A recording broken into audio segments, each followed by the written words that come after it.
तो hi everyone, welcome back to your favourite YouTube channel in J R college. मैं सूरज दुबे आप सभी का वेलकम करता हूँ इस सेशन में। और आपको पता है कि अब आपका एग्ज़ाम कल ओसीएम चैप्टर जो आपका क्वेश्चन सब्जेक्ट है उसका कल आपका एग्ज़ाम है।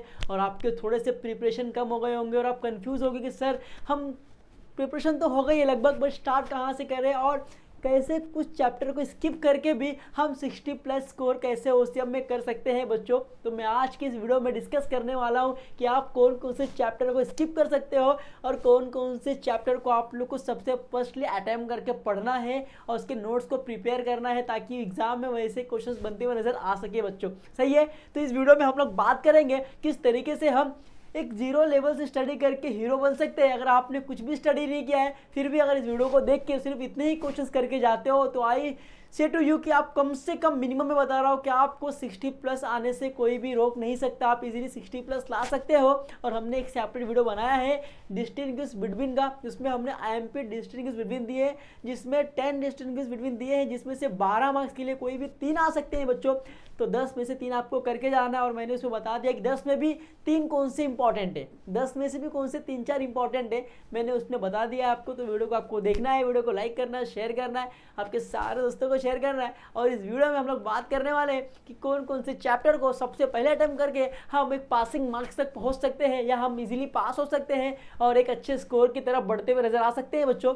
तो सबसे पहले स्टार्ट से देखना है आपको। यहाँ पे सबसे पहले आपके पास 8 चैप्टर है टोटल, ऑल अबाउट दैट कि आपके ओसीएम में 8 चैप्टर है। बट 8 में से भी आप सिर्फ, मुझे लगता है कि 5 चैप्टर भी करोगे ना, ये 5 चैप्टर भी करके आप 60 प्लस इजीली ला सकते हो बच्चों, कोई दिक्कत नहीं होगा। आप आंख बंद करके 60 प्लस जा सकते हैं बच्चों। बट कैसे जाओगे, क्या क्वेश्चंस जो पहले हमें अटेम्प्ट करना है या पहले उसको पढ़ना है, उसके नोट्स को हम कैसे प्रिपेयर करें, हर चीज़ इस वीडियो में डिस्कस करने वाले हैं बच्चों। तो यहाँ पे देखो, जो आपका फर्स्ट चैप्टर है प्रिंसिपल्स ऑफ मैनेजमेंट, जो आपका फर्स्ट चैप्टर है प्रिंसिपल्स ऑफ मैनेजमेंट। अब प्रिंसिपल ऑफ मैनेजमेंट से मुझे लगता है ना कि आपको सिर्फ 3 क्वेश्चन करना चाहिए। पहला क्या है, explain the nature of a principle of management. कोई भी आप नेचर कर लो, 5 पॉइंट्स, ज़्यादा नहीं करना आपको, सिर्फ 5 पॉइंट्स याद करना है। कोई भी 5 नेचर आप याद कर लो और वहाँ पे एक्सप्लेन दे के आ जाओ, ठीक है। सेकंड क्वेश्चन आपके लेता है एक्सप्लेन 14 प्रिंसिपल। यहाँ पे 14 बोला है, मैं यहाँ पे बोलता हूँ कि 14 मत करो। आप यहाँ पे सिर्फ 5 प्रिंसिपल जो आपको इजी लगता है 14 में से आप उतने करके जाओ, आपके मार्क्स नहीं कटेंगे और इतने ही आएंगे, इसके ऊपर के बच्चे नहीं आएंगे, ठीक है, इतना कर लो। एंड थर्ड मुझे क्या लगता है कि explain principles of scientific management, ये चीज़ें आप करके जाओ। तो यहाँ पे अगर आपने 3 क्वेश्चन भी करिए तो मुझे लगता है कि कहीं ना कहीं आपको यहाँ पे, मेरे को लगता है कि ऑब्जेक्टिव के लेके 8 मार्क्स से हो जाएगा। ऑब्जेक्टिव को लेके ना अगर आप ये चैप्टर करके जाओगे तो आपको 8 से 9 मार्क्स कोई भी नहीं कर सकता, आप इजीली यहाँ पे सेव कर सकते हो बच्चों, सही है। तो अब फर्स्ट चैप्टर में से आपको 3 क्वेश्चन वेरी कंपलसरी, आपको फर्स्ट चैप्टर खोलना है और 3 क्वेश्चन को पढ़ के जाना ही जाना है एग्जाम में, कि ताकि यहाँ से क्वेश्चन बने तो आप एग्जाम में अटेम्प्ट कर सको बच्चों, ठीक है। सेकंड देखते हैं हम लोग। सेकंड तो हमारा है फंक्शंस ऑफ मैनेजमेंट। जो चैप्टर हमारा सेकंड चैप्टर है फंक्शंस ऑफ मैनेजमेंट, तो इसमें से भी कुछ आईएमपी क्वेश्चंस मैंने यहाँ पे अपने एक्सपीरियंस के बेस पे दिया है, तो एटलीस्ट आपको उतना तो करना ही है बच्चा। तो यहाँ पे फर्स्ट क्या बोला है, देखिए व्हाट इज, मुझे मैं बोलता हूँ कि खाली आप organising, staffing, directing, coordinating and controlling, खाली इसके आप लोग इंपॉर्टेंस याद कर लो। क्या कर लो, खाली इंपॉर्टेंस याद कर लो। मुझे लगता है कि ना इस चारों में से ना, पाँचों में से, 4 है कि 5 है, 1 2 3 4, 4 और एक ये 5 में से कोई भी एक शायद पूछ सकते हैं 4 मार्क्स के लिए। तो आप लोग ऑर्गेनाइजिंग के क्या इंपॉर्टेंस है, स्टाफिंग के क्या है, डायरेक्टिंग के क्या है, कोऑर्डिनेटिंग के क्या है और इंपॉर्टेंस कंट्रोलिंग की क्या है। मुझे ऐसा लगता है कि इस बार शायद डायरेक्टिंग के बारे में पूछ सकते हैं, मुझे ऐसा लगता है डायरेक्टिंग या तो कंट्रोलिंग, इसके ऊपर पूछ सकते हैं। बट आप लोग यहाँ पे 5 करके जाना ताकि आपके जो 4 मार्क्स है वो यहाँ पे सेव हो जाए बच्चों। तो सेकंड चैप्टर में आप लोग सिर्फ इंपॉर्टेंस इतना कर लेना। और सेकंड चैप्टर के मैंने डिस्टिंग्विश बिटवीन दिए हैं अलग से सेपरेट वीडियो में, आपको उस वीडियो को देख के जाना है। उस वीडियो में मैंने आपको पूरे तरीके से 12 के 12 मार्क्स के डिस्टिंग्विश बिटवीन दिए हैं बच्चों, उतने आपको करके जाना है, ठीक है। चलिए आगे बढ़ते हैं हम लोग। अब जो हमारा यहाँ पे 4th चैप्टर है बिजनेस सर्विसेज, ये चैप्टर काफ़ी इंपॉर्टेंट है और 4th चैप्टर आपको 25 से लेकर 27 मार्क्स का वेटेज देने वाला है बच्चों। तो आपको 4th चैप्टर काफ़ी डीप से पढ़ना है, काफ़ी अच्छे से प्रिपेयर होना है, खुद को प्रिपेयर करना है 4th चैप्टर को लेके। इसमें से आपको मैं बोलता हूँ कि श्योर 101% आपको इसके अंदर से एक डिस्टिंग्विश बिटवीन देखने मिलने वाला है कल के एग्जाम में। तो इस चैप्टर को बेहतरीन तरीके से प्रिपेयर करके चलो। यहाँ पे कुछ मैंने आपको क्वेश्चंस दिए वो आपको करके जाना है। तो 4 में आप क्या करोगे, explain types of warehouse and functions of warehouse, types of warehouse and functions of warehouse आपको करना है। Define bank, explain the different types of bank, ये आप कर लो। एंड साथ में आप लोग कर लोगे explain the types of marine insurance and fire insurance. मुझे लगता है कि ये 3 में से ना कुछ तो एक बनेगा, कुछ तो एक क्वेश्चन जरूर बनने वाला है कल के पेपर में।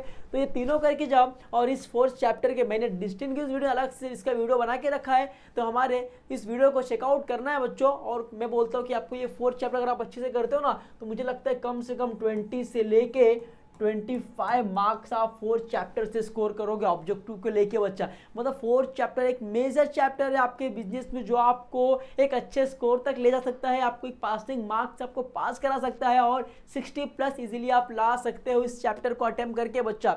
ठीक है, तो आपको 4th चैप्टर पे एकदम इजीली फोकस करके चलना है बच्चों। ठीक है, चलिए अभी नेक्स्ट देखते हैं हम लोग। नेक्स्ट यहाँ पर क्या है देखिए, नेक्स्ट जो हमारा चैप्टर नंबर 5 है, एमर्जिंग मोड ऑफ बिजनेस। ये भी चैप्टर थोड़ा सा इंपॉर्टेंट है, इसमें भी कुछ क्वेश्चन मैंने दिए, उतने ही क्वेश्चन आप करके जाओ।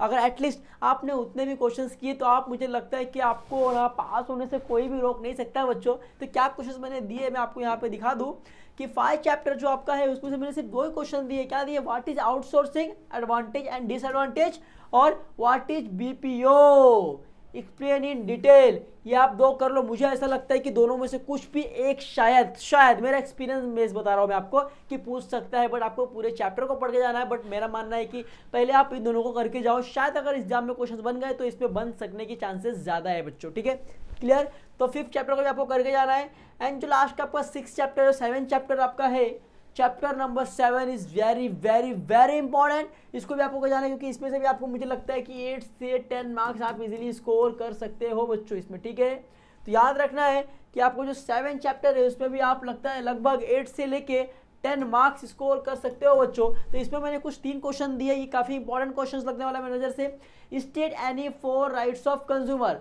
कोई भी 4 राइट्स आपको कंज्यूमर के बारे में लिखना है। और state the role of NGO in consumer protection, role क्या है कंज्यूमर के एनजीओ के खिलाफ, इसके ऊपर आपको चीज लिखना है। ठीक है, एंड थर्ड वन क्या बोला, explain any 4 responsibilities of the consumer, कोई भी 4 आपको रिस्पॉन्सिबिलिटीज आपके कंज्यूमर के ऊपर लिखना है बच्चों। ये 3 क्वेश्चंस करके जाओ। आई होप कि शायद, मेरा उम्मीद है, एक मेरा एक्सपीरियंस बोल रहा है कि शायद एक क्वेश्चंस इसमें एग्जामिनर आपको बना के पूछ ले, बट इस चैप्टर को भी आपको बेहतरीन तरीके से पूरा कर जाना है। और 7 चैप्टर के मैंने IMP आपको दे दिया है ना, स्टेट नेशनल कमीशन वाला, स्टेट नेशनल डिस्ट्रिक्ट वाला, ये चीज़ आपको करके जाना है बच्चों। अगर आपने इतना भी करेगा तो आपको पास होने से कोई भी रोक नहीं सकता, और एक आप अच्छे स्कोर करोगे 60+ जा सकते हो बच्चों। ठीक है, चलो तो 7 चैप्टर में से आप इतने कर लो। और लास्ट का 8 चैप्टर, अगर आपके पास टाइम बचता है तो आप 8 चैप्टर है, मुझे सबसे इंपॉर्टेंट मैं बता रहा हूँ कि 7 पीस ऑफ मार्केटिंग मिक्स आपको पूछ सकता है। जिसमें 7 पीस बोला है, या आपको 4 पूछ ले या 3 पूछ ले, बट पूछेगा श्योर, मतलब पूछेगा।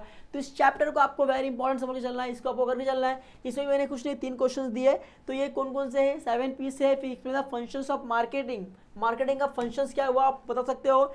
Explain importance of marketing to society and the consumer, ये आप बता सकते हो। तो मुझे लगता है कि इन 3 क्वेश्चन में से कोई भी एक क्वेश्चन बनते हुए नजर आएंगे बच्चों। तो मैंने आपको हर एक चैप्टर के क्वेश्चन दे दिया। अगर आप सपोज फर्स्ट चैप्टर करते हो, 3 क्वेश्चन कर लिए, तो आपको इतना है कि आपने वहाँ पे 5 से 6, 7, 8 मार्क्स आपने सेव कर लिया, आपको कोई दिक्कत नहीं है। अगर आपने खाली फर्स्ट चैप्टर भी कर लिया तो फिर आप जंप करोगे सेकंड चैप्टर पे। सेकंड चैप्टर के दिए हुए क्वेश्चन दो थे मैंने, वो आपने अगर पूरे अच्छे तरीके से पढ़ लिया बच्चों, तो वहाँ पे भी आपको मुझे लगता है 5 से 6 मार्क्स सेव हो गए। आपको वहाँ पे कोई मार्क्स काटने वाला बच्चों नहीं है। तो धीरे धीरे आप स्टेप बाय स्टेप आप लेक्चर्स बढ़ोगे, जब आप ये 6 के 6 चैप्टर भी कर लोगे बच्चों, तो मुझे लगता है ना आप 65, 70+ इजीली जा सकते हो। आपको कोई प्रेशर नहीं, कोई डिस्टर्बेंस नहीं, और आप इतने ही क्वेश्चंस करके जाओगे ना, तो भी आप इजीली पास हो सकते हो और 60+ या 75+ इजीली आप जा सकते हो, क्योंकि आपको 20 मार्क्स का ऑब्जेक्टिव भी आता है। और ऑब्जेक्टिव आपको यही चैप्टर में से आएंगे, मैं बोल रहा हूँ 1, 2, 4, 7, 1, 2, 4, 7, ये 4 चैप्टर बहुत मेजर रोल प्ले करने वाला है बच्चों। अगर आप इतना ही करके जाते हो तो आपको पास होने से कोई भी रोक नहीं सकता। और मैंने जो आपको MP क्वेश्चंस दिए हैं, तो सबसे पहले जाके आपको इस MP क्वेश्चंस को सॉल्व करना है, पढ़ना है। और हमारे JR कॉलेज में हमारे गौरव सर ने आपको काफ़ी बेहतरीन तरीके से सारे कुछ पढ़ा के रखा है। तो आप लोग जाके उनके वीडियोज़ को देख के अपने डाउट्स को क्लियर करके इतने आप देख के जाओ, और खुद के ऑन वर्ड्स में लिखने का ट्राई करो। OCM आप ऑन वर्ड्स में लिख सकते हो। ठीक है, तो अगर आपके डाउट्स जो होंगे, आपके जो बोलते ना डाउट्स क्लियर होंगे एंड आपको जो कंसेप्ट वो क्लियर होगा तो आप इजीली स्कोर कर सकते हो ओसीएम में खुद के लैंग्वेज से लिख के बच्चों। तो जाना है फटाफट से चेकआउट करना है और इन जो हमने आपको एमपी क्वेश्चंस दे दिए हैं उन क्वेश्चंस को आपको फटाफट से रिवाइज करना है और पढ़ने पे ध्यान देना है। ये कल आपको लड़ना है, अगर इतने क्वेश्चंस कर लिए तो आपका एग्जाम हीट मामला फिट हो जाएगा बच्चों। चलो bye bye, take care, good bye, मिलते हैं नेक्स्ट वीडियो में, बाय बाय।